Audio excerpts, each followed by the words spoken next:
ce visage que je reçus à ma naissance, j'ai des choses à dire. D'abord, qu'il m'a fallu l'accepter. Affirmer que je ne l'aimais pas, ça lui donner une importance qu'il n'avait pas quand j'étais enfant. Je ne le haïssais pas. Je ne l'ignorais. Je l'évitais.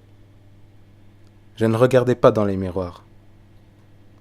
Pendant des années, je crois que je ne l'ai jamais vu. Sur les photos, je détournais les yeux, comme si quelqu'un d'autre s'était substitué à moi. De ce temps, pour ainsi dire consécutivement, date l'apparition des corps.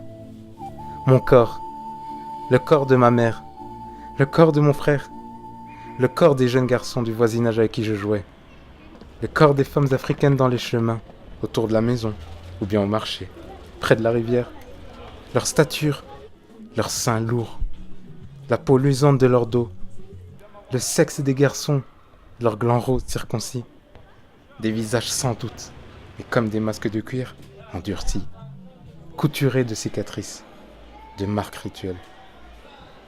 Les ventres saillants, le bouton de nombril pareil à un galet cousu sous la peau. L'odeur des corps aussi, le toucher, la peau non pas rude, mais chaude et légère, hérissée de milliers de poils. J'ai cette impression de la grande proximité, du nombre de corps autour de moi, quelque chose que je n'avais pas connu auparavant, quelque chose de nouveau et de familier à la fois, qui excluait la peur.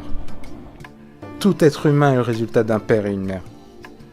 On peut ne pas les reconnaître, ne pas les aimer, on peut douter d'eux, mais ils sont là, avec leur visage, leurs attitudes, leurs manières et leurs manies, leurs illusions, leurs espoirs, la forme de leurs mains et de leurs doigts de pied, la couleur de leurs yeux, de leurs cheveux, leur façon de parler, leurs pensées, probablement l'âge de leur mort.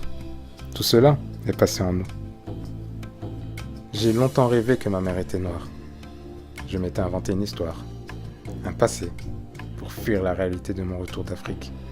Dans ce pays, dans cette vie où je ne connaissais personne, où j'étais devenu un étranger.